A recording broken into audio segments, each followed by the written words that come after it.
I guess we could start by just for any new people, just explaining this meetup. We started this meetup a month or two ago, I forget, just to help answer junior developer questions. There's a lot of questions about like job searching and just how to break into the industry in general, how to level up, stuff like that. So yeah, I'm Sam. I'm a front-end engineer at Lyft. I work on internal tools in the mapping organization. Been doing software development professionally for about 7 years now. I went to Dev Bootcamp in 2013, but I also have a computer science degree, which I got a long time ago and never used until after I went to Dev Bootcamp and finally broke into the industry. I'll let Brady introduce herself. She's the co-host, and then our special guest can give a brief introduction. Jason. Hey everybody, I'm Brady. I am a full stack engineer. I've been doing mostly front-end work on my team at Nordstrom Trunk Club. So if you ever sign up for personal styling, my team works on making that process of actually signing up as easy as possible for new customers. I went to Dev Bootcamp after trying to figure out for like a decade what I was going to do when I grew up. Like after college, and I had a pretty hard time, even in like good economic times. I thought it was scary trying to find a job and applying and going through that whole process. So have been really inspired to try to help anybody looking for a job now, get through that process and just help people find their feet once they do get that first job. Cool. Yeah, thank you both for having me. So a little bit about me, I guess. I'm currently a senior security engineer. So I currently do pen testing and threat hunting and still a little bit of a development, but I kind of recently in the last year, like kind of crossed over into InfoSec. After being in application development for a long time. So I started doing web development in early 2000, like probably 2002 was the first time that I got somebody to pay me for it, which was amazing when I found out somebody would actually pay me to build a website. Like, I think it was like $800. You know, I was like, holy crap. But yeah, so I started doing web development back then. While I was going to school I'm kind of all over the place, but I dropped out of high school, kind of started going to community college, and then kind of stumbled onto computer science and programming. And then I was like, holy crap. And that kind of gave me my direction for the first time in life. I was like, oh, here's something I actually like academically. And then I got laid off. I was working for Merrill Lynch at the time, and I had a 2-year degree. I got laid off post 9/11, and that made me go to college because there was no jobs. So similar to kind of where we're at right now in terms of a really bad recession and a really bad economy. In retrospect, it turned out to be one of the best times in my life because it forced me into doing something where being a high school dropout and being in a company that like has good benefits, you're like, oh, cool, like that's very comfortable, right? Before I was doing landscaping and all that stuff. So, but anyways, I ended up going to school. I had a 2-year degree. A 2-year degree didn't really do much for me. I didn't really know how to do any actual, work. I kind of had some theory. And so then I went to school, and then I started learning. I started doing side hustle while I was in college. Building like e-commerce sites, HTML static websites back in the day. Came out of college, got a job, and doing full application development for a hotel company. I've done all kinds of shit. So that's why I'm kind of like scattered all over the place. Like my first job was like, when I came out of school, they were like, what do you know about COBOL? And I was like, I laughed. I was like, I don't know. I was like the first paragraph of like our ICS class, and he's like, cool, well, we have like X amount of applications running in COBOL. So I was like, are you serious? But what I actually did at that company was they were modernizing COBOL, and so I got to take a lot of web development and figure out how to like web enable old school mainframe systems. And so that was like old school Ajax stuff. Like the first time we actually implemented Ajax was in like 2006. And I'll try to wrap this up so we get to questions, but there is a point to it, is that is the learning path. So I was always learning and applying it, and so I kept getting put on like more web jobs because the people there were mainframe developers. They didn't know shit about the web, like, and you should have seen like when they tried to write JavaScript, it was the worst thing that you've ever seen in your life, you know. And so anyways, so I kept getting put on web projects because I was that guy that was always like learning and knowing about like kind of the newer stuff and how to apply it to their problems. After about 8 years there, and this is not a tech company. This is a hotel company that had technology, you know. So as opposed to, you know, if you folks are in, you know, the Bay and stuff, where every, you know, well, there's so many tech companies. I was in Hawaii. This was a traditional company that did technology. So same stuff at the end of the day, but a little bit different culture and stuff like that. So I didn't like the culture. I finally discovered my value after like 8 years, realizing I didn't need to be there and deal with things that I didn't agree with. And so that's a key point I want to probably come back to is, you know, recognize your own value, even, you know, at every stage of your career. I'm still doing it today, and I wish I would have started way earlier on than I did when I kind of first figured it out. And so anyway, so yeah, so it's funny, Sam, when I was quitting my job, I saved up a bunch of money, enough for some runway, and I wanted to kind of go into entrepreneurship, and basically I just didn't want to have a boss anymore. I wanted to work for myself. I still don't like being told what to do, really. But so actually it was right when Sam had gone through Dev Bootcamp. I wanted to do something like that out here in Hawaii, because Hawaii is, you know, there's a lot of challenges for opportunity here. So I actually picked Sam's brain a lot about Dev Bootcamp and started a coding bootcamp in Hawaii shortly after Sam had gone through that. And it was kind of funny that we're here today because of that. That was my last like 7 years before this. In 2020, I went back to kind of the workforce. You know, beaten and battered.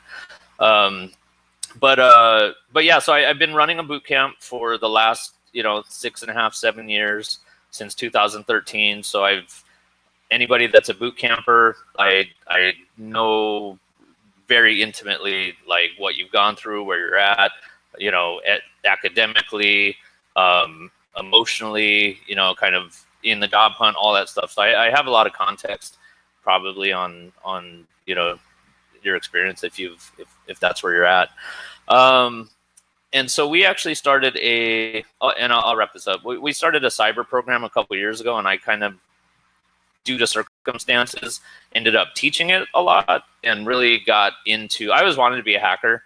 I finally learned how to do it, you know, like, you know, 15 years into my career. But I kind of discovered a new path in tech that a lot of my prior skills applied to, but it was something new and something exciting. And so like, I think that's, you know, that's kind of what I like about tech, is I've always been able to kind of get into new stuff. And this time I went like super far off to, you know, out of left field. But yeah, so that's where I'm at today. A lot of my developer background really helps me in my current job today. Most of you are worried about your first job, so I won't try to, you know, distract from that. But just in terms of setting up the questions, like I mean, the things I can talk about, it's, you know, it's getting started, it's, you know, entrepreneurship, cybersecurity, web development. And one of the things I like to talk about, especially with like more junior developers, is keeping the focus on a career and not just the job. Like, I know like probably the job is your immediate like stressor, but your career is such a bigger picture. And so I'll try to keep both of those things in mind. But if you have questions on either side, I'm happy to answer whatever. So yeah. I'll wrap it up. That's kind of me in a nutshell. I can kick it off since there's no questions yet in the chat. I've always wanted to be a hacker too. How do you like it better doing cybersecurity than web development? You did web development for like a really long time. Yeah. Yes and no. So like the actual job of finding like vulnerabilities, you know, and ultimately kind of, I mean, just the puzzle, like the challenge of actually finding it and then exploiting it, like that's amazing. I love that. Like, you know, my first couple assessments, I actually kind of like, I got like a full production DB. I dumped like an LDAP server. I got like somebody's entire Jenkins, you know, like repository. That stuff's cool. The stuff that I don't like about InfoSec in my job, or the things that are less fun, is compared to development, there's so much report writing. Everything you do as a pen tester, you have to follow it up with a report. So my first like engagement like was an AWS cloud assessment, and I tore it up. Like I tore it up, and I was having a good old time. I was like, this is amazing. And then I had to write the report for everything, and like that report was like 115 freaking pages. And so like by the end of it, I was like, what did I get myself into? I was like, this sucks. So I don't like writing reports. I very much like InfoSec, and I'm just getting started in InfoSec. I think as a pen tester, I can already tell my time is maybe limited in terms of, because of, I don't want to write reports forever. But it's given me a totally different perspective on a different side of IT. Oh, that's another thing I didn't mention. I've done DevOps for years and years, if anybody's interested in DevOps.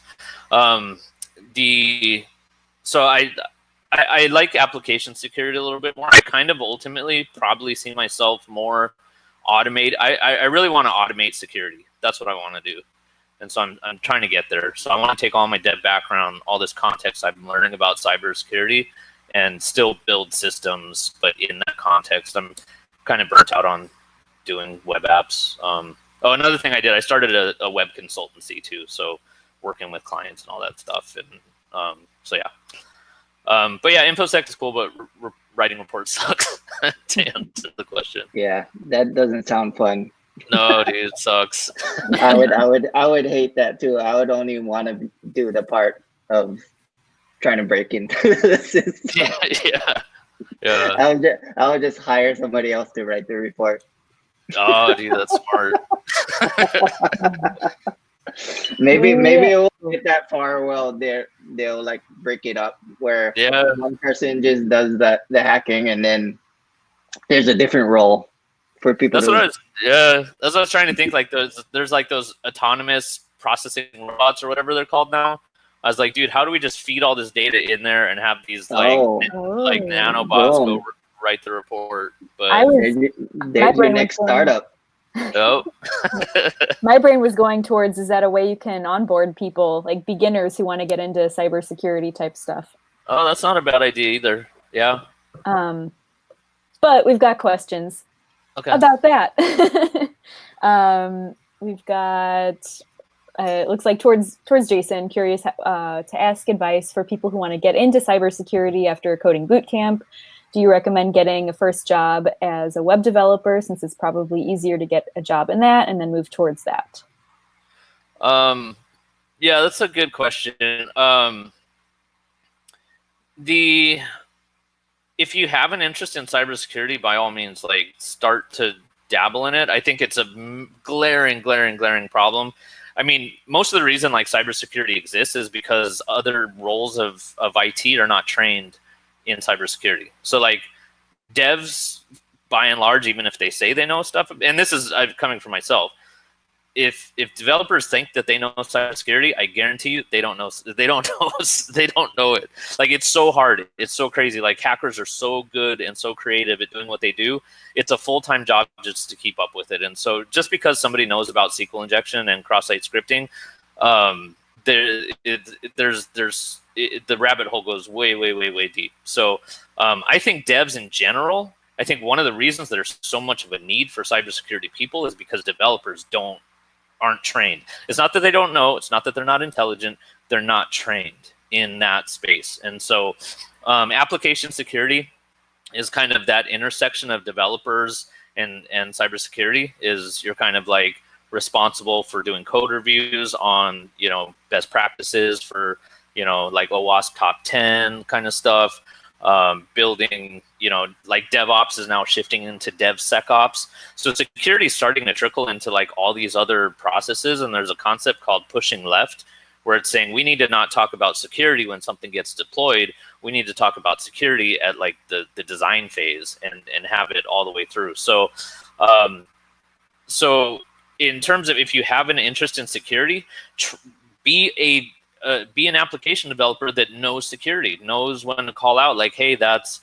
you know, that's potentially cross-site scripting, you know, vulnerability. That's, you know, your input's not getting sanitized here. That's the potential for XSS.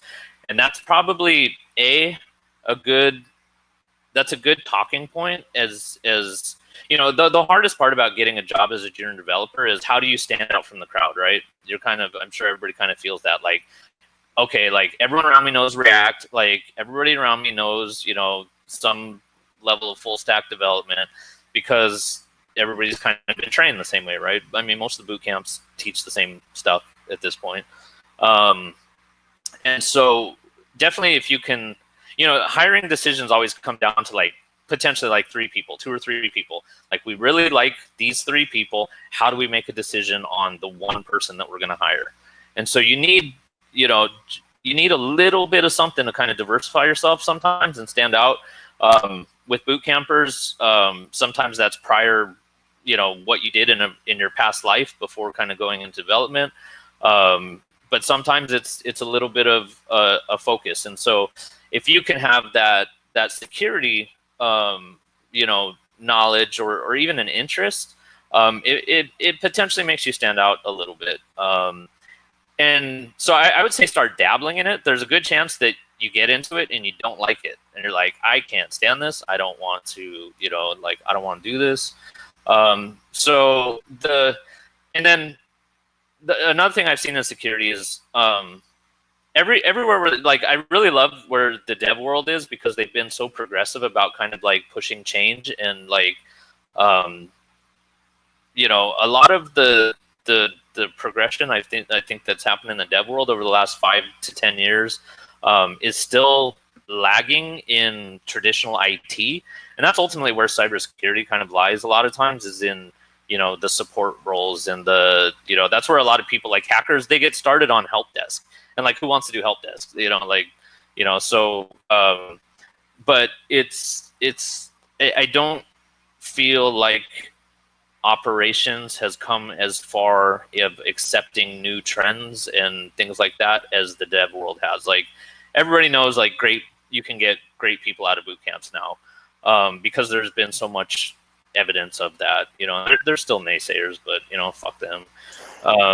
You know, and so but IT is still, they haven't had as many of those experiences and people telling them, you know, we started one of the first cyber boot camps out here in Hawaii. Nobody knows about it because we're stuck in the middle of the, you know, Pacific Ocean. But, you know, like the hack reactors and the dev boot camps and all that stuff, like, they're still doing dev, you know, so there's not a lot of this like pumping new people into cybersecurity. And a lot of people still think that you need to have a lot of experience to get into it. I'm biased. I'm super biased. I think, like, motivated people, you can teach them anything. So I'd always rather have somebody who's hyper motivated than somebody with experience. So, but, you know, I try to check my biases that not everybody feels that way. Yeah, sorry. Can I, sorry, I asked that, so hi, I'm Heya. I asked that question. Hi, and I just wanted to follow up.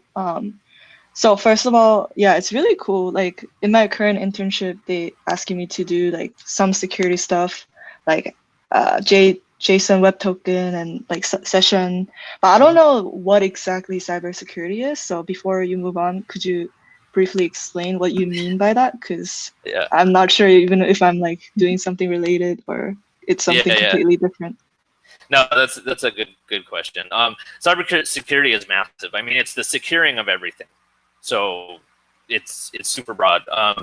For you specifically, we're talking about web application security, and so that's a kind of niche element to cybersecurity. Is how do we, when we're building web applications, how do we harden those applications so that people cannot exploit them? Because they're one of the biggest targets. Because you know, I don't know how much people know about network security, but where IT has come from is that, you know, primarily we have all kinds of computers, servers, you know, workstations behind a firewall in a physical location. Maybe it's in the cloud now, you know, but it's very easy to set up those perimeters and then, you know, and just block people out. Like if nobody can get through the wall, then you could have, you know, vulnerabilities for days if nobody can get to them, right?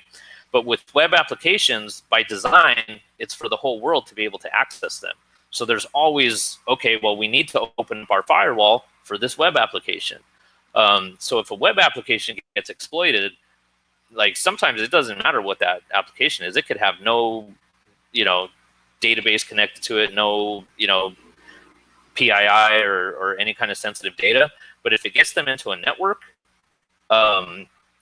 potentially when you get into the network, there's just, you know, it's a field day sometimes. So so just to go back to the application or the question, web application security is kind of what you would want to start getting into. And I can share some links and resources of kind of where to start poking around for that stuff. Generally, like the bug bounty stuff, I don't know if anybody's seen or heard of bug bounties, but there's two big platforms, BugCrowd and HackerOne. And I can share notes on, I have resources for days on, you know, after I shut up, but, you know, like I'm happy to link up with Sam later and kind of distribute some more stuff to anybody that was here. But BugCrowd and HackerOne are bug bounty platforms. Pretty much everybody on those platforms focuses on web application security and exploiting vulnerabilities. So even they have a feed of things that people are reporting and getting paid for. And a lot of times you can just look at that feed and see what people are talking about. And so there's also another, there's a global nonprofit org called OWASP, which is the Open Web Application Security something, I forget what the P is for. But that's a really good organization. And they have a lot of open source tools. But yeah, if you're gonna like Google stuff, like definitely web application security is like your keywords. And when you pair that with a web application development background, if you understand how things are built and how those things that you know how to build are exploited, it makes you, you know, kind of more well-rounded in that sense. Thank you. Yep. Cool. Lots of questions popping up here. Yeah. Sorry, you can go ahead, Sam. So I don't know if you have the chat open, Jason, but maybe we could just go in order. Okay. So yeah, thoughts on current state of interviewing today for devs? Ooh, especially with those less than 2 to 3 years. My thoughts on it are, I hate it. I hate everything about it. I wish I could do more about it. I feel super sorry for anybody that has to go through that process. But having said that, a lot of people have also gone through it and gotten through it, you know. So definitely, there's no. I don't. How many people are like in the Bay? Like, is everybody like in San Francisco or Seattle, or is everybody kind of spread out? Okay. Well, I'll talk about kind of what I've seen all over. So there is no clear standard. I do want to point that out, is that people, you know, the algorithms is the worst part, right? Like everybody, that's everyone's number one fear. Okay, San Diego, New York, Houston. Okay, that's cool. If you're not in one of those hubs, it's actually probably potentially a little bit better for you. And so, like, if you're in a hub, you know, you have some of the smartest people in the world working in San Francisco, Seattle, you know, New York, you know, some of those bigger hubs. And so, you know, a lot of what they're doing is, you know, they're trying to put you on the path that they went through, right? Like, this is what I learned, and I'm going to try to, you know, verify if somebody else also knows what I knew back then. And it generally came from college, where college was all about math theory and, you know, the math application to computer science. And that's how you could tell if somebody was a good student in college, was by testing them on what you know that they learned in college. And that's where the algorithm interviews kind of originate from. Fast forward to, you know, 20 years later, now we're in 2020, and nobody, well, I shouldn't say nobody, most people don't write algorithms for, you know, their day-to-day work. They use frameworks, they set up data pipelines, they do application security, they do CSS. You know, if you're, you know, like, so many things that have nothing to do. I suck at algorithms. It's still like one of my biggest, like, insecurities about being, like, I could not go through a junior developer interview right now. I swear to God. Like, I'm not good at it either. Yeah, like, So. with all my years, if you gave me like one of those challenges, I might as well just walk out the door, because I can't solve it. I don't know. When I went back into the job search this year after like 7 years of you know, running my own businesses, it was one of those things I was like, do I need to learn this now? For me, the answer was no, thankfully. But anyways, to stick to the question, I hate it. I feel super sorry for you. The best thing you can do is definitely, you got to put time into being able to solve some basic algorithm challenges. And, you know, balance that though, you know, balance it with your actual ability to build software, which is the actual job that you're getting paid to do, is to build software, not solve puzzles, right? So, so get to my point about markets that you're in. If you're in a hub, you're going to get grilled on algorithms. It's the standard. Everybody copies each other, and it's starting to change. Some people are, you know, I've even kind of talked with Sam about this on Twitter. We've, you know, had some conversations about different ways that people could be interviewed that is more effective. But it varies on adoption by the organization. Some organizations are like, yeah, you know, we hate algorithms, and we're going to give you a take-home application. You know, just build a small React application, or we'll give you 3 hours to do it. You know, so the hard part is you never know what you're walking into. Like, every company is potentially something different. If you're in a hub outside of, or if you're in a city outside of one of the hubs, they potentially aren't as rigorous in their interview process, because they have different problems. You know, they're not the Twitters, they're not the Facebooks or Googles, or, you know, like, they're like what I came from, right? They're the hotel companies that have software developers on staff. They're, you know, they're potentially, you know, different kinds of companies. And,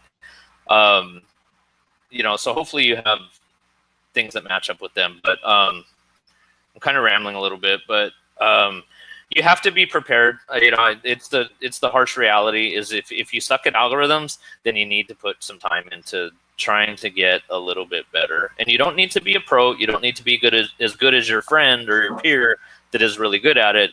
You just need to be able to go into an interview and display some sense of, like, knowing how to apply an algorithm, know what the proper algorithm is that you're applying, and at least get some you know, way through it of showing that you're logically thinking through the right steps. And that's ultimately what people are trying to figure out, is like, can this person take an abstract problem and logically think through it to some kind of defined end goal. And some people are really nice about it, some people are less nice about it. And so, like I said, I hate it. But you have to be prepared for, you know, for what's ahead. So, you know, there's shoot, what's the, I'm blanking. I'm sure you guys probably, or you all probably know what, you know, there's like Leak Code. Leak Code is the one that we used to have people practice on. So, you know, carve out time in your day, you know. The other thing I do want to say, you know, one of the things we always told our grads, is you have to treat your job search like it's a job. And that means, you know, every single day you have to have a structured routine of, you know, this is what I'm going to do, and you got to do it every day. And as much as possible, make it unemotional, you know, because if it's an emotional roller coaster, like it's really hard. Like, especially when you deal with rejection and not hearing back, you just got to try to like detach your emotions from it and just make it a process. Every day I'm going to apply to 5 companies. Every day I'm going to work on, you know, I'm going to do 1 Leak Code challenge. You know, I'm going to work on my portfolio on, you know, every other day, whatever the case may be. Have structure to it and commit to that structure. And, you know, if you do that, like your first Leak Code challenge may destroy you. But if you do that, if you're doing that every day and you look back in 4 weeks, you're going to have, you know, made significant progress in doing, now having solved like 20 of those problems, right? Or something like that. So, and then account for, you know, some rest, you know, especially if you are fresh out of a boot camp, you're tired. You've been, you know, you've been run through the ringer for, you know, several months. You know, so, but yeah, treat it like it's a job. Don't wait till you feel good. Don't wait till you're energized. Don't wait till you know, nobody's going to hand you a job. You know, really, really, like, I kind of believe that hustle wins every time. Like, I've seen lots of people quit, and I've seen people that don't quit. And I'm telling you, like, sometimes it took them a month, 3 months, 6 months, whatever. But the people that hustled and said, like, I'm going to get the outcome that I signed up for, they get it every time. Every single time. Like, I almost cannot think, and I've dealt with people like in their 50s with that mentality. Like, I had an old Korean woman actually come into our program early on. She was, you know, not, you know, so many like things stacked up against her, and she was relentless. She was like, I'm gonna get a job, and she got a job, and she's still working in the industry now, you know, 6-7 years later. Yeah, just make it unemotional, make it systematic, and don't give up, and you will find an outcome even in this economy. It may not be easy, but, you know, so to wrap it up, like, I really try to give people hope. You know, I don't sugarcoat it. It is what it is, but really there is hope. If you stick with it, you will get a job. Getting that first job is such a catalyst to the rest of your career. Like, you'll never have to go through this process again. And so, you know, for better or worse, just kind of, you know, take it all in and just put your head down and kind of get through it. And that's when you realize all the gains that probably attracted to you to this field to begin with, of people's, the problems that they're solving, you know, the lifestyle that they have, the freedom of kind of, you know, not being so bound to a company or a location, all that kind of stuff. It's very much realizable, and I believe that, you know, everybody can get there, but it's going to be hard right now. The economy is bad. But also, going back to I've now been through a few recessions as a developer. The economy always rebounds. And the economy rebounds way faster than the work that people can do in an organization. So, you know, like, it's a shitty time right now, but just keep yourself sharp and keep yourself out there. And we will get through this. The economy will get, you know, money poured back into it, and new projects will start.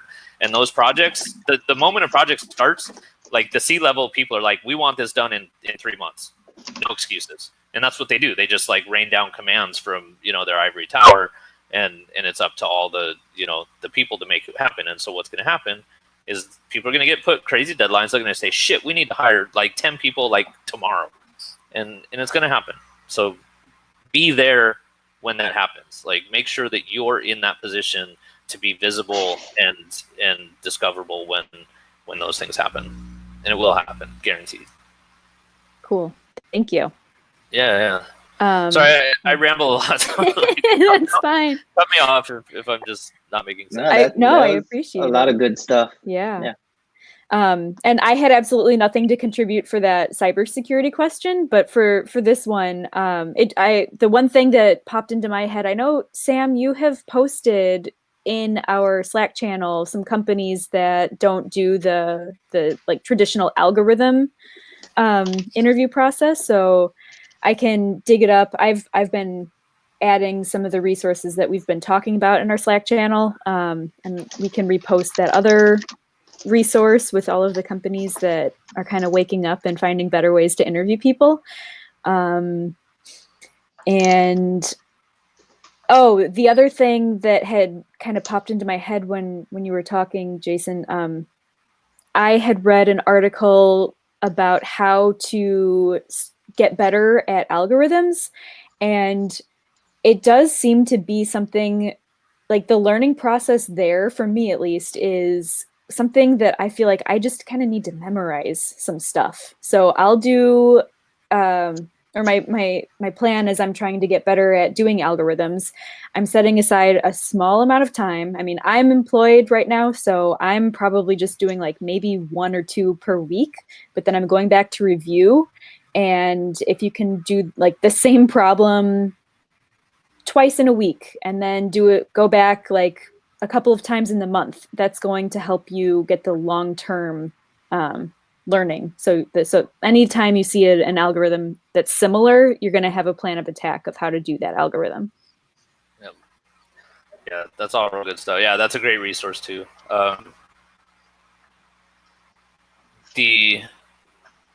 The other thing that popped in my head too about the whole first job thing. Don't limit yourself on opportunities for the first job. Your first job isn't your last job.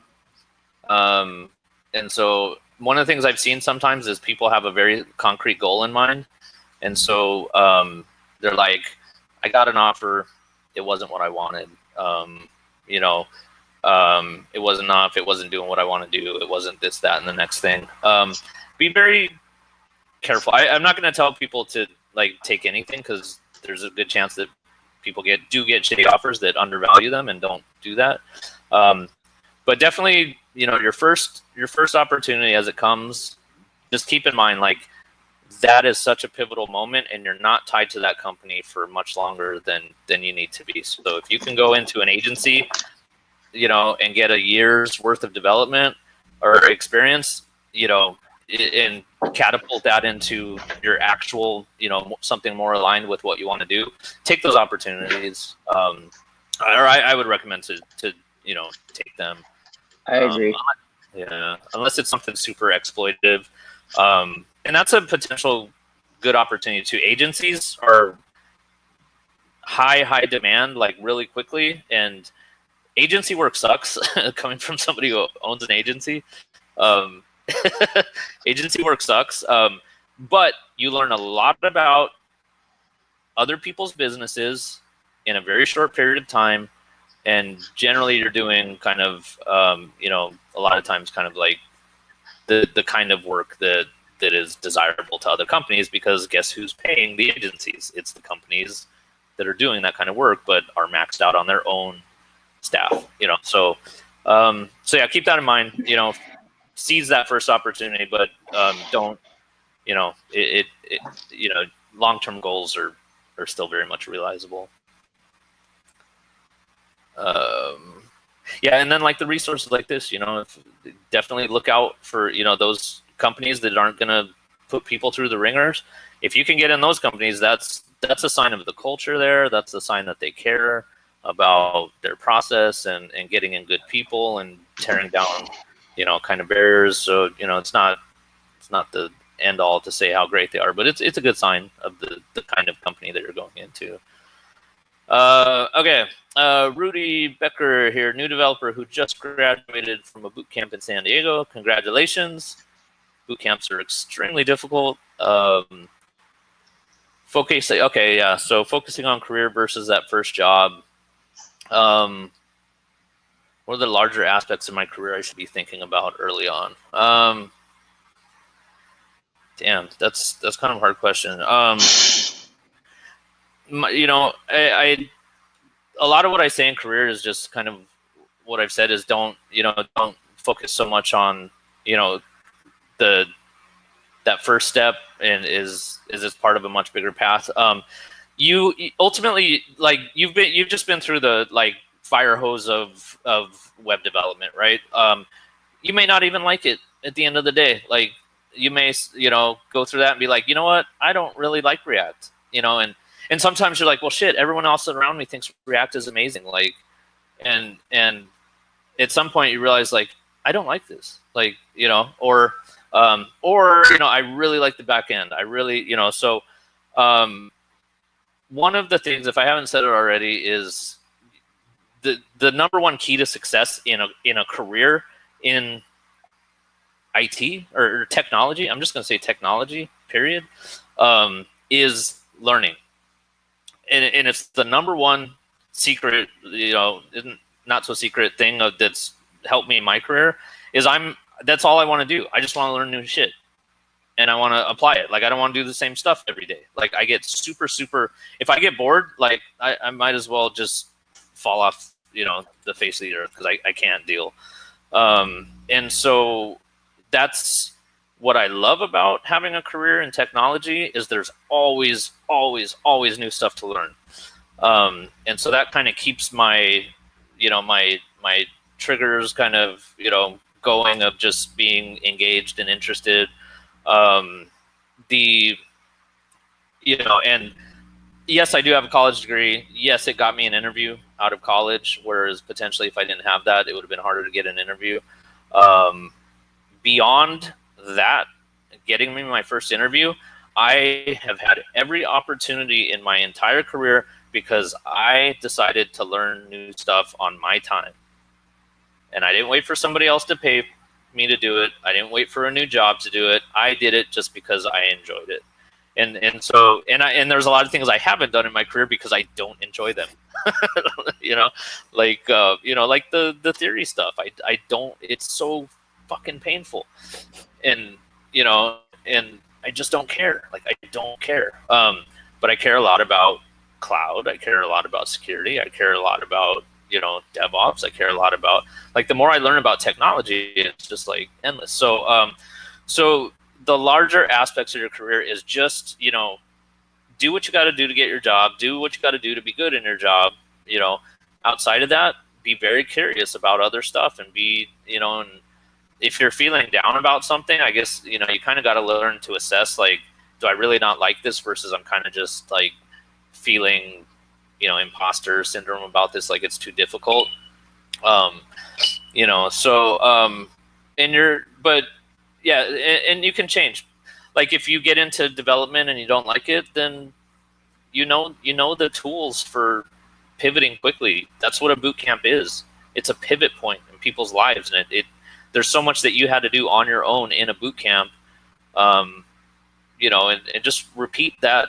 That's why, like, honestly, even as a former boot camp founder, like, I kind of hate the industry.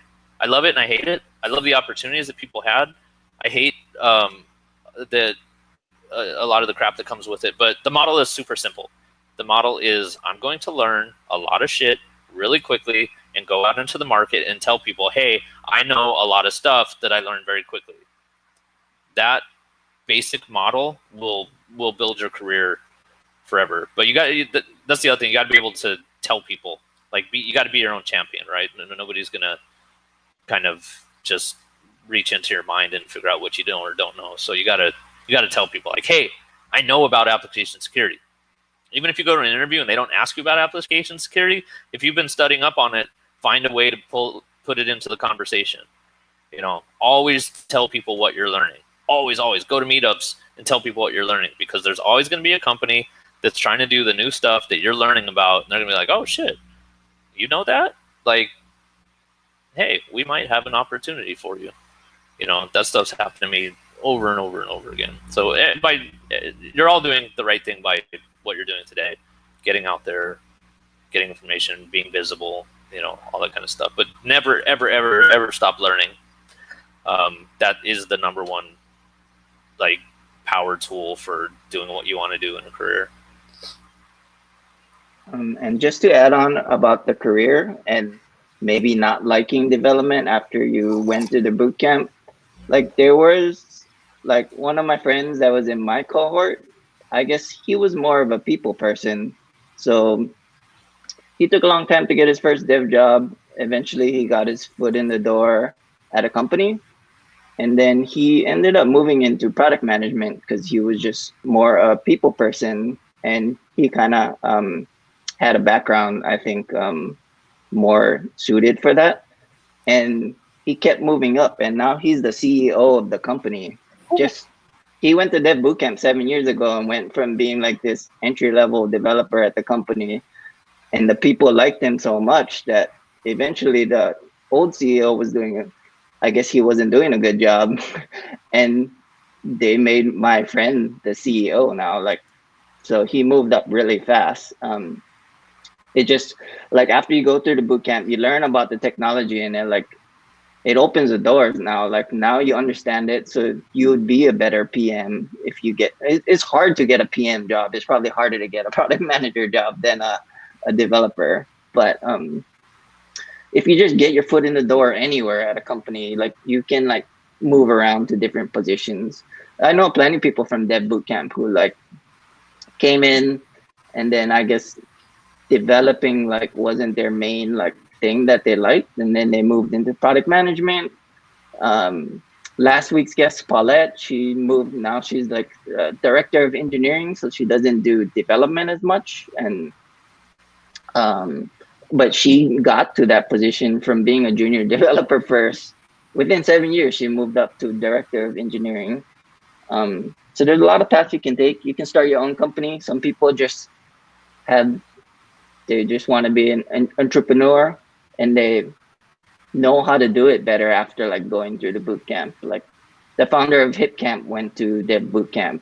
She worked on that application while when she finished Dev Bootcamp. So yeah, there's a lot of paths you can take.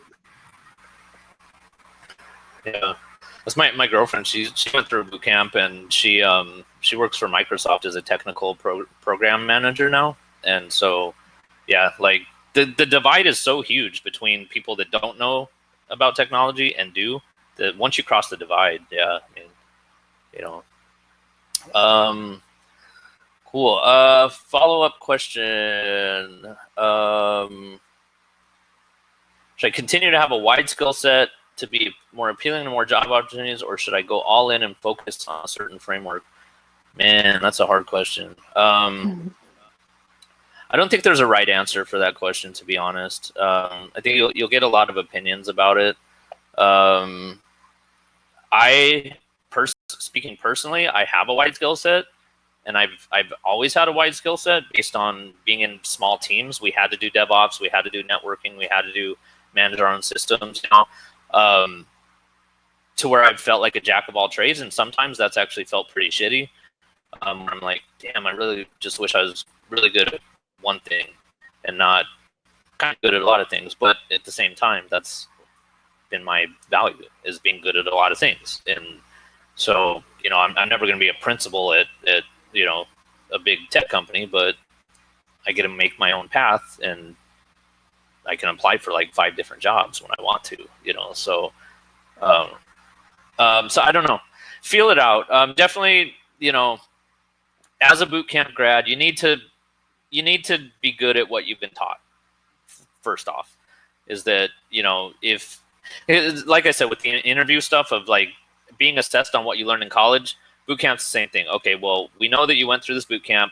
We know the curriculum is React, so we're going to grill you on React, right? Or whatever they taught you. If it's Angular, I don't know. Or if it's even Python, people are doing different stuff now. You do really need to be able to kind of hold your weight on what you've been taught.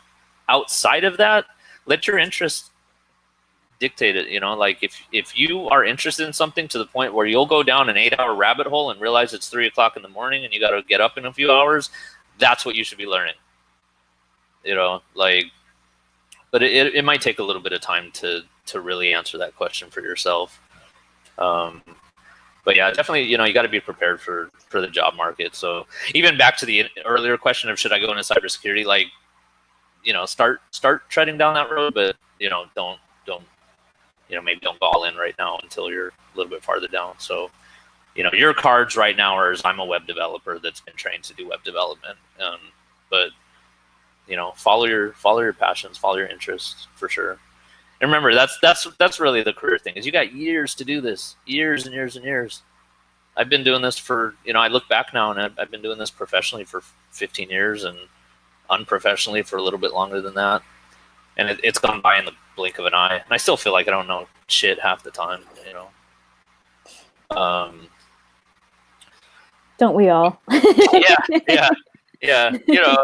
The sooner you get over that feeling, at the end of the day, you still get paid to maybe not know shit, but at least we got Stack Overflow to help us. Yeah. I'm glad. Yeah, I agree. I think everyone is going to have their own opinion on this. And looking back at my journey, I feel like my opinion is I wish I would have really stayed more focused. I don't do well with like multitasking.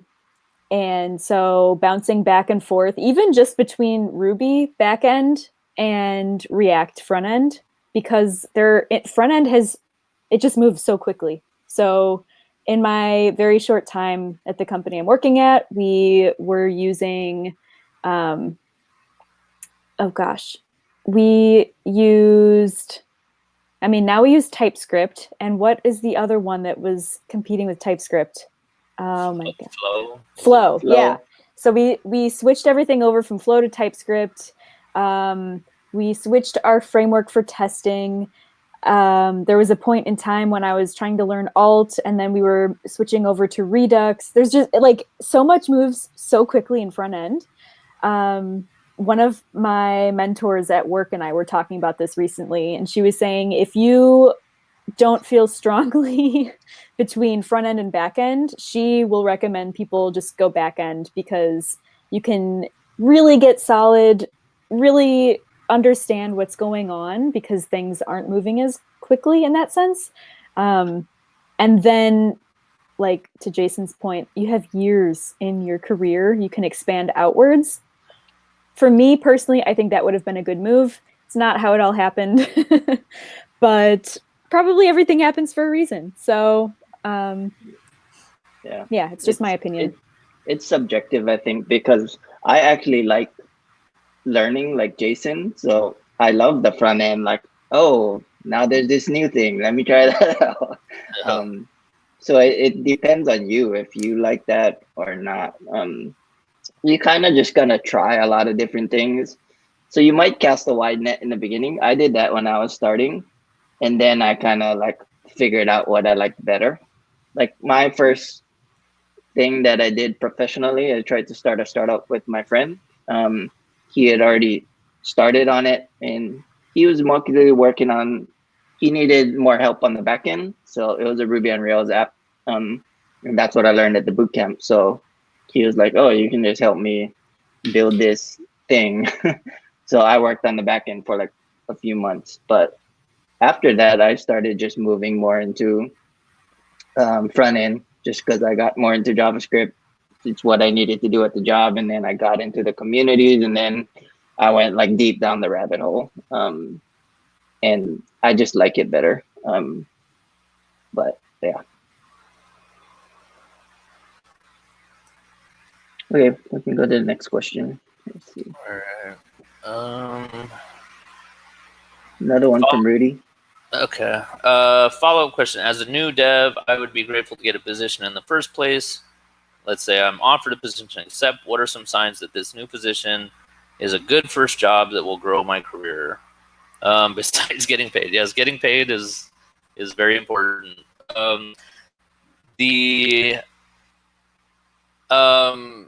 I think a good first job is a job where you're going to be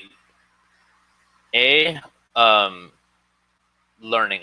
Okay, like learning is the key, and that leads into B, which any place that's going to actually kind of like have more hands-on mentorship is, I would say that's a bonus. And the reason I would say that's a bonus is because I never had good mentorship, and I did okay anyways. I wish I did. Like some of the stuff that people have, I'm like so jealous. I'm like, I wish that was my path, but it wasn't. But the benefit of not having that mentorship was I was just thrown into the deep end a lot, and I had to learn a lot about stuff, and it was on my own. It was kind of painful. and I wish that somebody guided me, but it increased my value exponentially very quickly because of that. So I would say a bad first job is when you're like given just like shitty grunt work and not really learning and doing the same thing over and over and over, because your value is not increasing. So as long as your value is increasing, that's a sign of a good first job. You know, one of the things that actually if you don't know if your value is increasing, that's another thing. Take notes. This is something I did in my last job, and so I've never done this in my career before. But going into my job search this last time and redoing my resume for the first time in like 7 years, I had a real hard time quantifying what I've done, because I'm just super like, I look forward, I don't look backwards. Like I'm just like, oh, there's a problem, I got to fix it. Oh, there's a thing, I got to learn it. But I never take the time to reflect of like, oh, here's what we accomplished in this, scope of work, in this project, in this thing.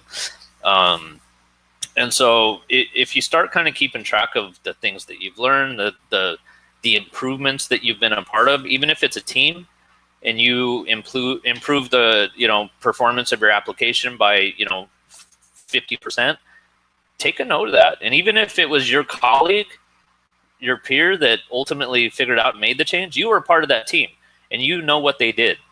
It doesn't matter if you figured it out. If you can go into another company and repeat that process because you learned, then like mark all that stuff down, and that'll go into your resume, that'll go into your interviews, past that. But definitely it's really easy to work really hard for like a year and then somebody be like, well, what have you done at your current job? And you're like,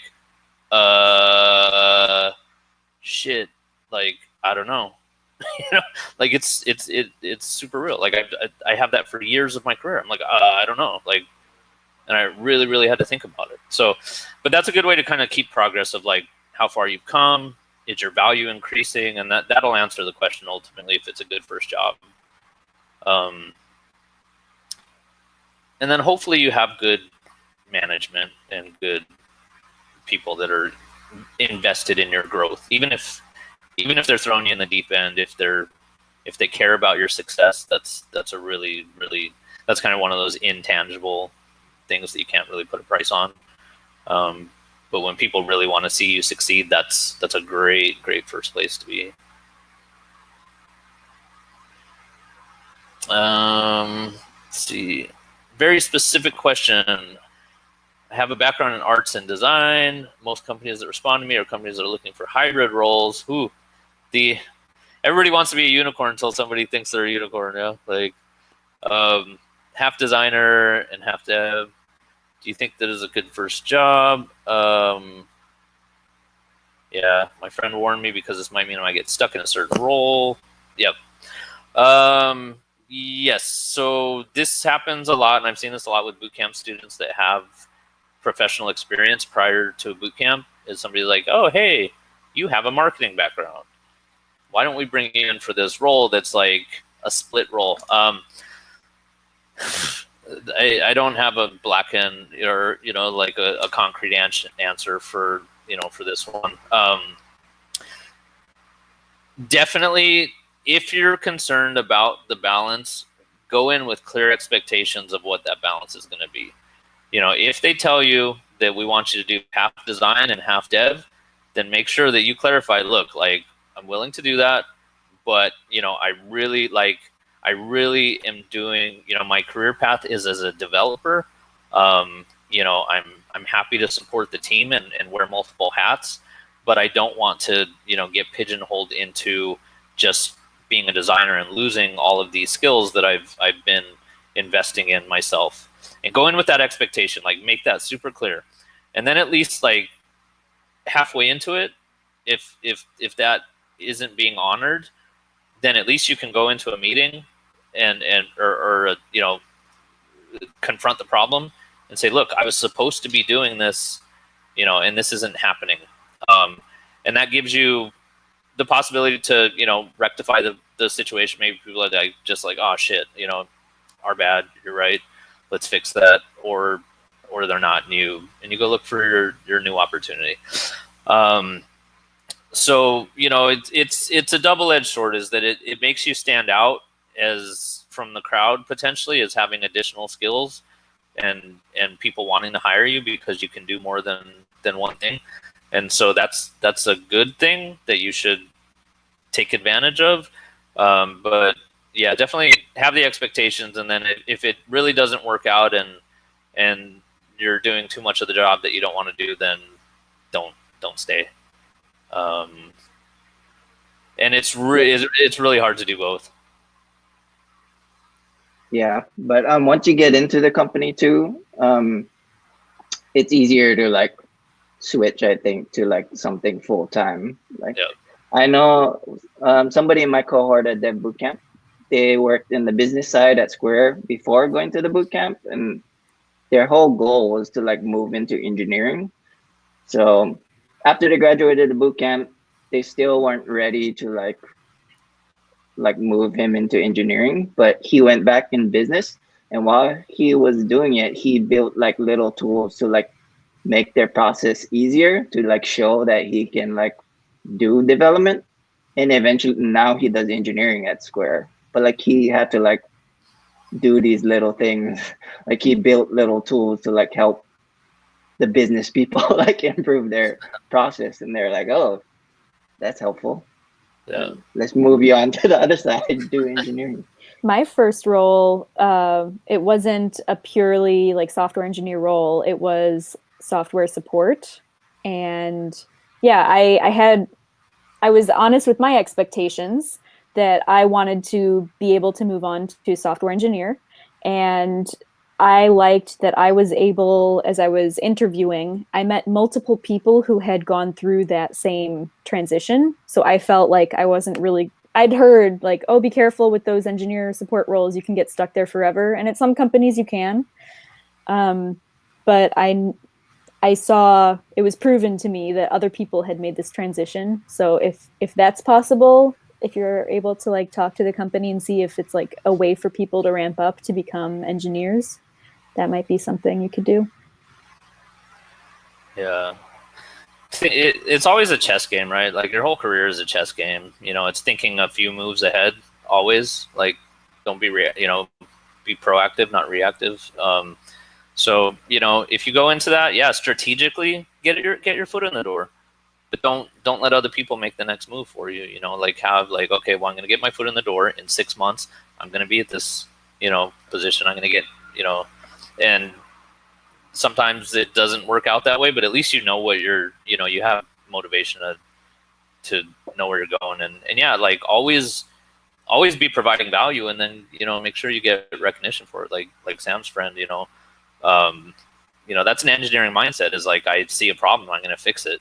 And it sounds like ultimately they recognize that, like, oh shit, that's this guy wants to fix problems, and that's that's what engineers do, they fix problems, right? So but yeah, just be strategic. Yeah.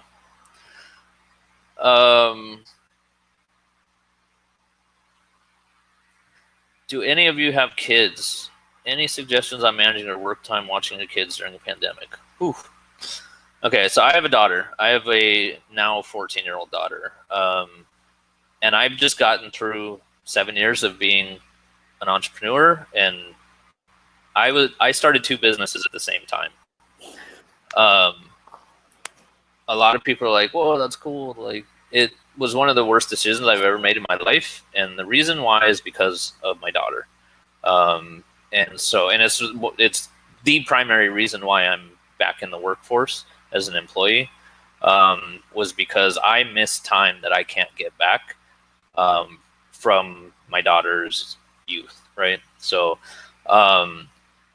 it's very important. It goes beyond the pandemic. This is a career thing, is that the career side of tech means that you're, like we talked about the good side of like always learning and having that pressure to, always be learning new stuff and applying it.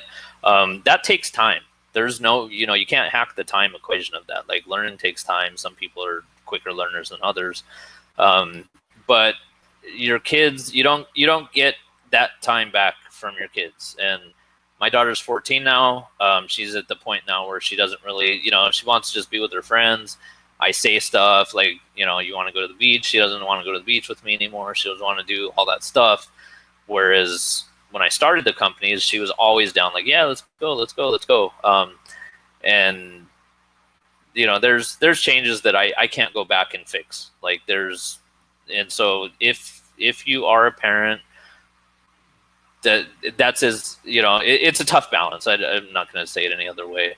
You do need to pursue your career so that you can give your kids a good life and make money and send them to college and all that stuff. But at the same time, they need your attention in those developmental years. So for me, what always was the thing that ultimately gave way was sleep.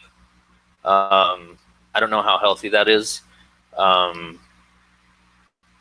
But it's hard. It's hard to solve all of those problems at the same time. So I wish you the best.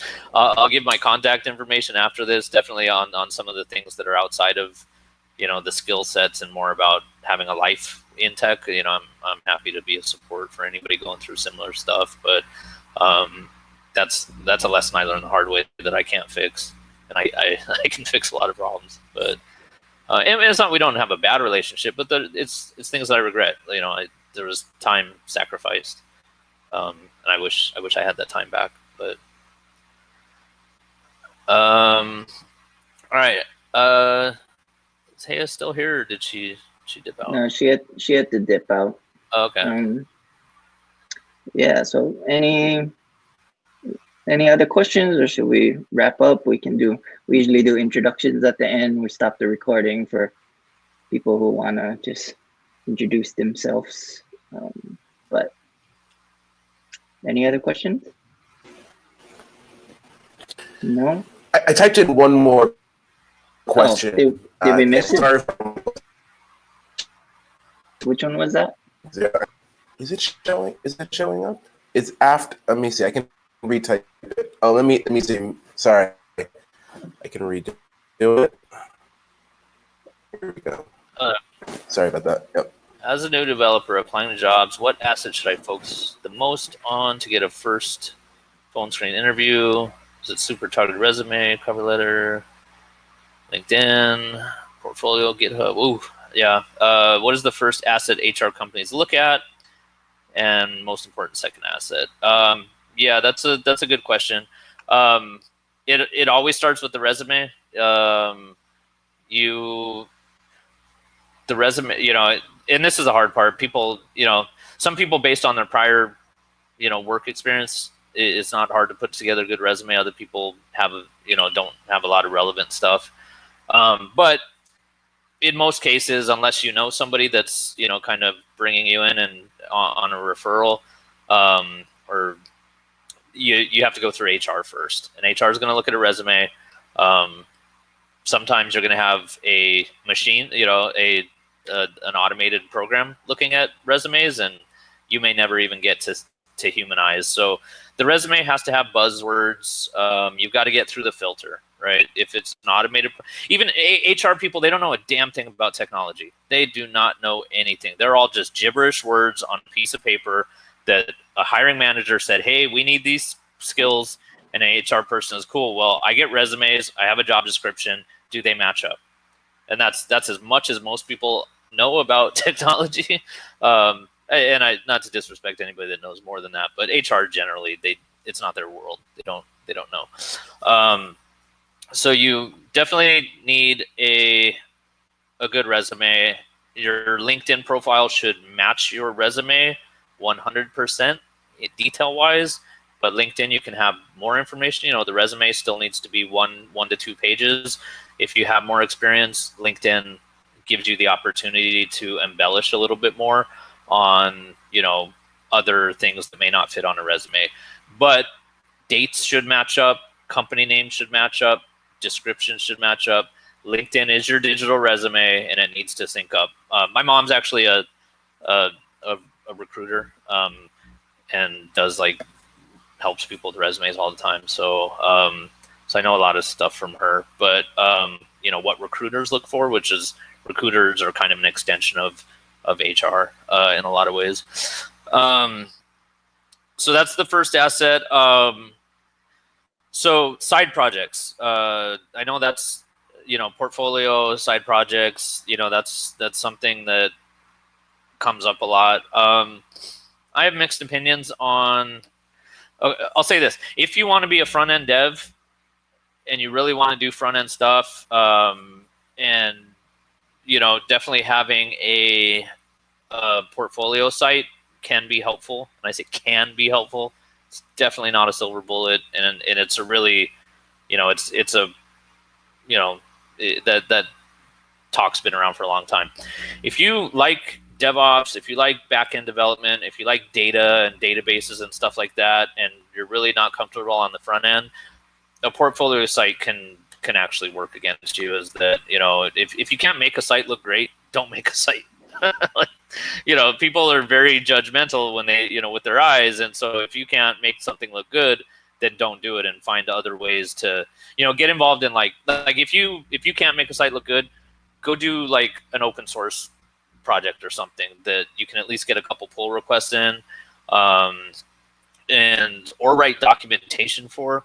Honestly, like, it's one of the things that, like, if you can go find an open source project and really write some good documentation that is actually helpful to developers needing the information that they need, that shit is like so valuable, and spend your time doing that. Like, if that's, like, that's something that, it's like going into pen testing. People told me, like, you need to be able to write. And I understood. I was like, yeah, up front, I was like, yeah, I understand. Now I really fucking understand. Like, I really understand now. And the same thing with documentation. The devs are like, yeah, I know I need to write documentation. But when you're in an organization that's been building a product over years and you don't have documentation, you see how much that affects the company's ability to move forward without, like, problems and onboarding and bugs and all that kind of stuff. Documentation matters. So go prove to somebody that you can, do that. So, but those are follow-up. Those are the things that are going to help you in an interview after you're actually talking to an interviewing manager. So there's definitely a cadence of things of where the value hits in the interview process. So yeah, your resume and your LinkedIn are important. What I did with cover letters, you can't write a cover letter for every company you apply for. It's too hard. It takes too much time. Have a template of a cover letter. This is what I did for my last job. And then, the things that you'll probably say to everybody, and then fill in a little bit about that company. So what I did with the CV is it was the companies that I really wanted to work for, because there's, like, for every 10 jobs, I didn't really care about 9 of them, ultimately it wouldn't have, but for the one, it was like, I would really love to have this job, work for this company, what have you. Write the CVs for those, be creative, be one of the best responses I got. It was a very honest, I'll tell you honestly, I was kind of drunk and I was just having some beers, like, going through the process, and I kind of, like, loosened up a little bit and kind of made it a little bit more whimsical, and they appreciated it. And I kind of was a little bit more personal about it. It was a healthcare startup, and I told them, like, my mom was in healthcare, and and it actually went over really well because it was genuine, right? Like, so, but yeah, you can't write a CV for every company, and if you write a really good CV and you don't hear back, don't be too down on yourself about it. I can also say, when we're looking at people, like, because the team that I have interviewed most people for was my team that was entry level when I was doing the engineer support stuff. And yeah, anytime people came across as really genuine, and in general, we pretty much discounted people who didn't write cover letters because we had a lot of people who were excited to be at our company who were writing cover letters. And yeah, anytime they were able to kind of give us a little bit of quirky information about, yeah, maybe their mother was in the same industry and why they were interested in working for our company, that always went over really well. And I just wanted to add that it's kind of hard to just focus on one of those things. You kind of have to do all of them. in addition to networking, I think you're missing that in the list. For people that come to this meetup every week, I always tell everybody, I've gotten every single software engineering job I've had from my network. I didn't apply to any of the jobs. It's just because I just go ham. Like I go to tons of meetups. I'm active on social media. Yeah, which is weird because I'm kind of an introvert. I think I'm like a extroverted introvert. Like when I go to meetups, I'm not the person that goes up to the people and be like, "Hey, what's your name? What are you doing?" I kind of just like eat the food, and then other people come up to me. So I still meet people even though I'm like more introverted. So there's lots of ways to network, especially with the internet now. Like you can network inside Oculus. I just got an Oculus Quest. Been telling everybody about it because it's amazing. And I go to meetups in the VR, and you just talk to people's avatars and stuff. You're like, "Hey, what's your name?" And people give presentations in this virtual world. There's all kinds of ways you can network with the internet. So yeah, I just wanted to add that. Yeah, I can't endorse that enough. You got to have a network, and you don't got to be the hustler. You don't got to be the life of the party kind of person, but find people with similar interests and definitely get yourself out there. Even on the resume stuff, you can get other people to look at it for free, beyond some of the links that were posted. But yeah, it's just insane how much a network helps. And that kind of goes into the next question that was posted. So what is the internal referral system like at companies? If I could reach out to someone, build rapport, blah, blah, blah. Yeah, so the way that a lot of companies work is that if somebody makes a referral internally, that's an automatic interview. So you don't go through HR, you don't go through anything. Like if somebody makes this is how like Amazon and you mentioned LinkedIn. I think LinkedIn actually does this, but most of the bigger tech companies, internal referrals carry so much weight because people kind of put their own reputation on a little bit. Like they're saying, hey, these are people that I would want to work with. You guys like, or you all like working with me, so therefore this is an extension of somebody that I'm endorsing. So and make no mistake, like when you're on the outside looking in, it feels very hard to break in. Most companies are still just like dying to find good talent. Like it sucks to hear that when you're like, I'm right here, like why am I having a hard time? But it's the truth. Like people are always companies are always struggling to find good people. So when you have an endorsement of somebody that says you're a good people, that carries a lot of weight, and it's hard to find good people, and it's very expensive when you screw up hiring. Like when you hire the wrong person, it's one of the hardest things on a company to kind of rectify. So definitely, and that's why it goes back to building your network. Is if you have a network and somebody endorses you, you got to take every kind of strategic kind of point you can get. So it does not look bad on them if it doesn't work out.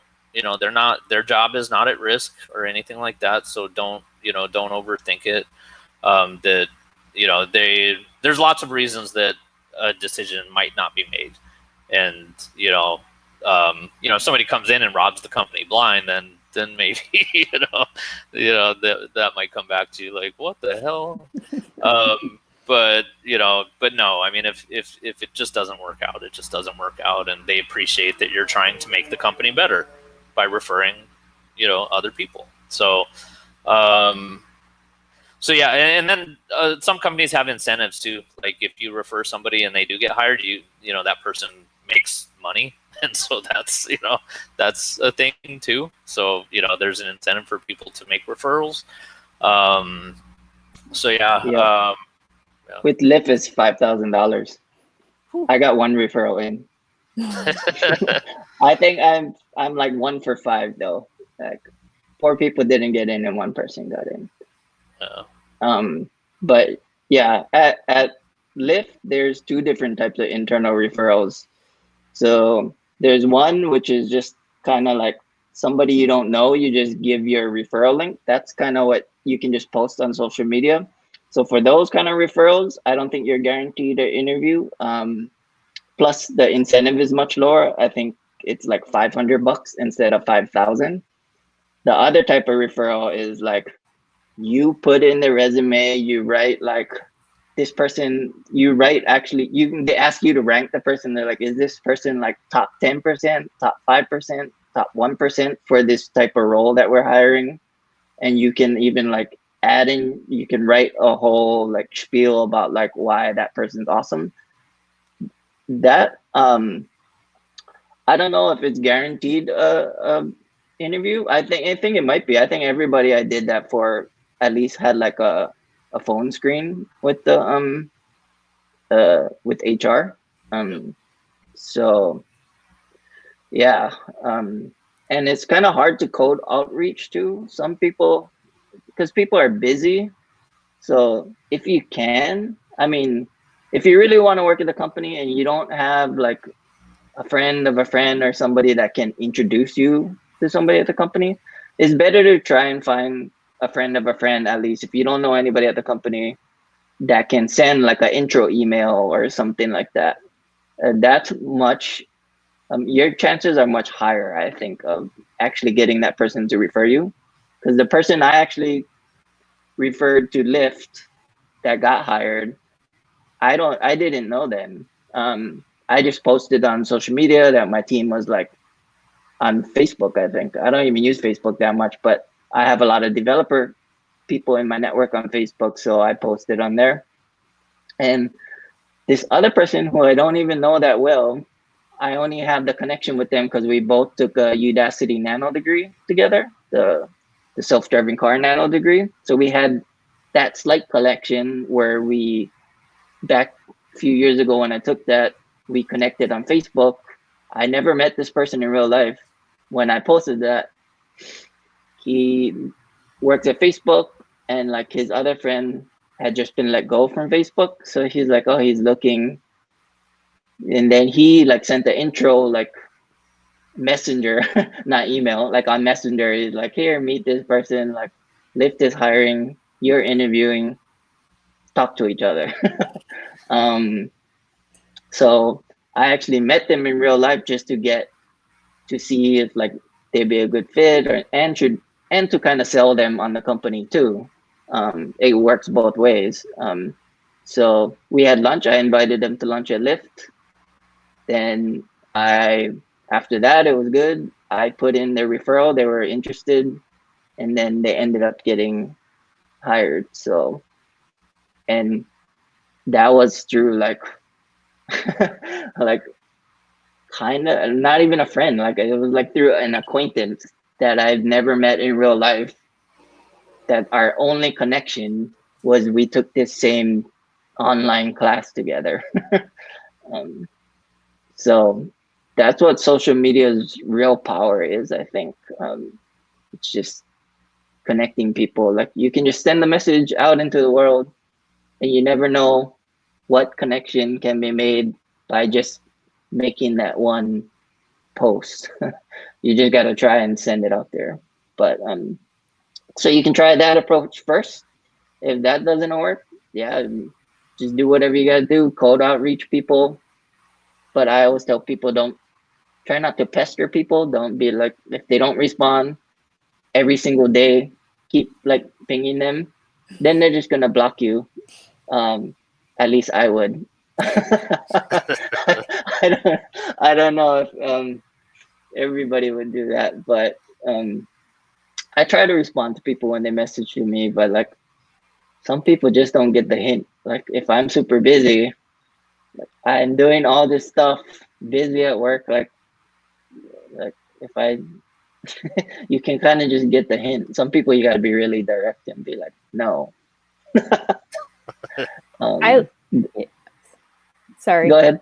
Oh, I love it when people cold outreach to me to meet up, like if they've just gone through a boot camp or something and want to talk about what it's like to work at Trunk Club. The first time I was like, I know what you're doing. That's what they told us to do. But now I'm like, oh yeah, maybe this is going to turn into a couple $1,000s as a referral, and you never know. Just like there are good ways to write that cold outreach, and there are not so good ways. I've had people kind of give me a poor me message of like, I've applied to 50 jobs and not even heard back from one of them. I'm like, dude, that's what this is like. I don't want to hear your sob story in this cold outreach. So I think there are good ways to do that and kind of iffy ways. Ask how you can help people too, right? Like if it can be a two-way, if it's a win-win, right? Like if this is where I'm at and I'm looking to, one of the things I always do is like tell people I want to work on a project, right? Everybody's got a project. Everybody's got something that like they got an idea in the back of their head. They got their side hustle. They got the thing that they want to build. Like everybody has something else that they're wanting to like move forward outside of their day job. And so that's one way you can preface it is like, hey, I'm looking to try to find some side projects to kind of like fill in my time. And this and that, and don't come at them like, hey bro, I want to work at Lyft, hook me up, you're not gonna get a good reaction that way. But like, hey, I saw that you work at Lyft, and I'm trying to get started, and is there any kind of like open source projects that about that I could get do some work on? I'm willing to write documentation or squash bugs. And like, that's a good intro. That's somebody who's like, oh, cool. Well, yeah, I do this, or my friend does this, or this is, like they're always going to have some context to point you in a direction on that, and then if it's their project and you go squash a few bugs, you're helping them get some of their week back of, you're taking things off their plate. And that's ultimately what people get hired for, is to like, contribute and help spread the load and stuff like that. So try to make it, fair equity on both sides of the deal. And then that's how you build genuine connections too, that, and those are the people that won't just kind of forward your resume. They'll really endorse you. Like, hey, I've worked with this person. I've talked to this person. They're solid, and that carries weight for sure. And that might not even be your first dev job. That might be your the job that you really love that happens in 3 years, right? But it's a solid principle to kind of just build your career on. Yeah, that's great advice. All right. Is that all the questions? Oh, we just got a new question. Any other suggestions on having a proper GitHub? Gosh, this is another one of those things where everybody's like, you got to have a good GitHub. I would say you can pin repositories. So here's a couple hacks. Like, you can pin repositories, find 2 or 3 that you really want people to notice, pin those so that they're the first things that people see. If you have crap repos that you really don't care about, get rid of them. I did this in my last job search. I deleted like 50 repos. Like half of them, it was like me trolling my friends. Like I had like 5 repos just trolling my one friend, and I was like, these are dumb. And like, so get rid of stuff, even if it's bootcamp stuff that was your first couple, algorithm challenges, and if they don't look good and they're sloppy, just get rid of them. Volume doesn't count, quality counts. So no, and somebody's definitely not gonna spend the time to go through 50 of your repositories looking for, a code. So just pin a few good ones. Have a good README. If they're your own repositories, even if it's not complete code, if it's not a complete project, make that README look damn good, and specify, what problem it was supposed to solve, what the state of development is, because people are just going to scan. They're not going to go deep for the most part. They don't have time. But you know, it's another one of those things. Is it passes the smell test of like, oh shit, this person actually has documentation. It's actually clear to me what this does and what still needs to be done and stuff like that. So, the yeah, don't worry about like the commit graph and all that stuff. Like some people like to show that stuff off. I don't think it's valuable. You don't get, it's easy to make 1,000 shitty commits. So it doesn't matter. But yeah, I think it's also good that you deploy the projects and include the link like at the top. You can include the link so people can look at it, especially like HR, like they don't know how to read the code, but if they can click it and be like, oh, this thing's pretty cool. It makes it super easy, right? You pin the ones you want people to see, they click on it. The first thing they see is the link. They can go like check it out. Because people actually do that. I think I even like for like coding challenges that I've had from companies during the interview, I like took that chance to like learn about React. Like I have a React project back in 2016. I think I had not worked in React. I was doing mostly like Backbone JS from like 2014 to 2016. And then one of the companies, they did React. What is the name of the company? Is Flexport. Flexport gave me like a coding challenge and they did React. So I was like, it's kind of dumb to like take on a new framework to do the coding challenge, but like I just thought it was fun. So I would recommend sticking to like what you're good at.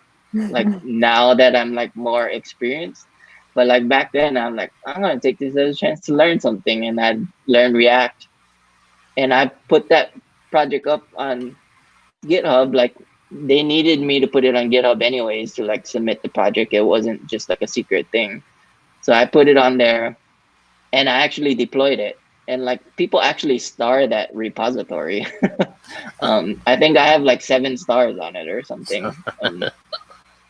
I mean, I shared it with people and be like, hey, if you want to learn React, here's like a simple like React project. And it was like a coding challenge for Flexport. So yeah, those are the 2 main things that I would add, like pinning the repositories, because by default it just puts 6 random ones, I think, on the front.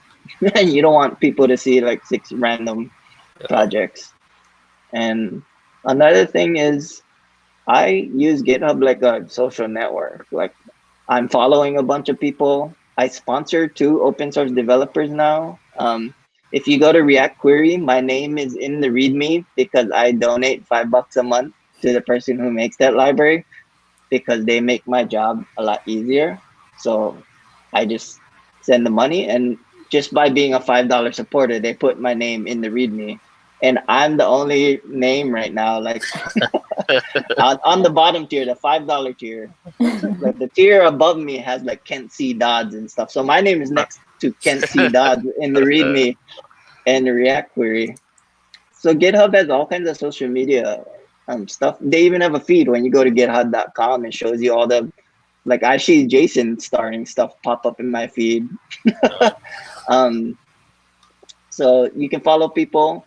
I actively star all the libraries I have. I mostly do that to bookmark it so I can remember to come back if it looks like it's awesome. But also if I use it, I like show my love by starring it. So I have tons of repositories that are starred. So those are just some extra how I use GitHub. Oh. Yeah, and you can, again, you squash a bug, you're talking to the, the maintainer of the project who probably works for a tech company, so yeah, GitHub's dope. It's probably my favorite website on the planet, like number 1, top of the food chain. Also, I think this is a bit of my like own like OCD, but like don't have the the little default icon. like I hate when people don't personalize. Like put something there, put a picture of a cat or something. But like Which default icon? The avatar? the avatar, yeah. Yeah. So like when I see people with like like the default avatar, I'm like, come on, like who are you? Like show some personality. So it probably matters to nobody else on the planet, but it's a little bit of your public facing persona. It doesn't have to be your face or anything, but you know, like, and then, yeah, if you can, yeah, I think that's probably, I thought I had one other thing to say about GitHub, but I don't remember.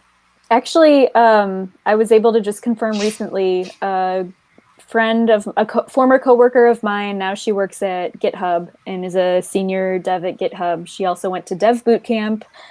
She's going to be able to be a special guest in a couple of weeks. So I'll get that event created, and she might have some, I'm sure she will have other tips on how to make a great GitHub profile and cool things to do with GitHub.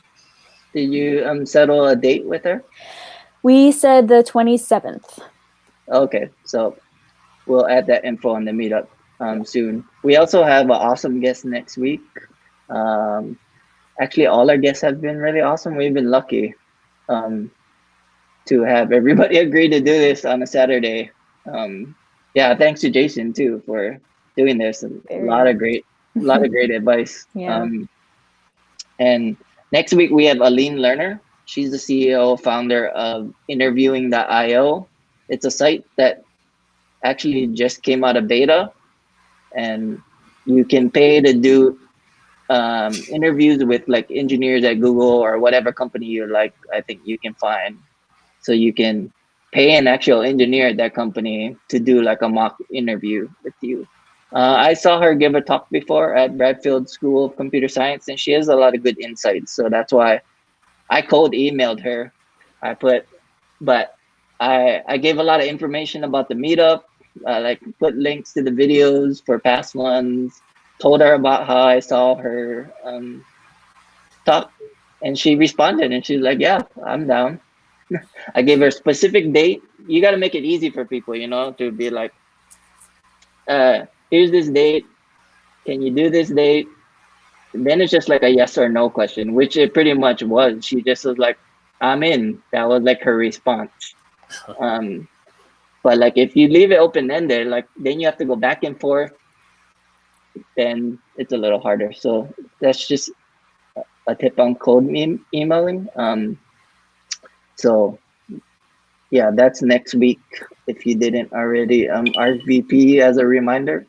Also, I just dropped my GitHub link in the chat. If you can see, I put an avatar.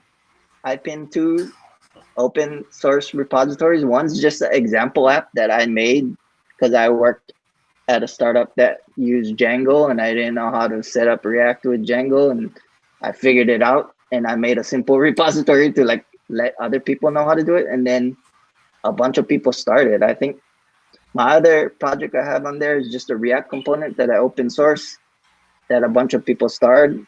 And I think people find it because people ended up writing like blog posts and like used my actual my repos. So traffic came from their blog posts. And then also include a link to my personal site, even though it doesn't have a lot on my personal site. I just put it on there just to have, so people can know how to contact me.